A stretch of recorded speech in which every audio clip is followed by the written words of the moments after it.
দেখুন, এটা কী গাছ আমি আজকে বলবো না, কিন্তু এ দেখুন ফুল ফুটেছে এবং এর থেকে যে ফলটা হবে তার যে বীজ, এই বীজ থেকে সবথেকে মহামূল্যবান তেলটা তৈরি হয়। তেল কথাটাই এসছে এর বীজের নাম থেকে। তাও একটা ক্লু দিয়ে দিলাম, আপনারা কমেন্টে বলবেন এটা কি গাছ। তেল জাতীয় গাছ এটা, এর বীজ থেকে তেল হয়। এটা কি বীজ আপনারা কমেন্ট করে জানাবেন।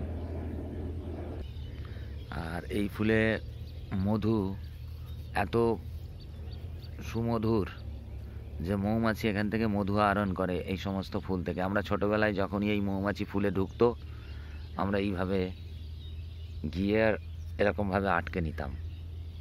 এরকমভাবে দেখুন, এর মধ্যে মৌমাছিটা আটকে গেছে। যদিও আমি আবার ছেড়ে দেব, এই দেখুন বেরিয়ে গেল।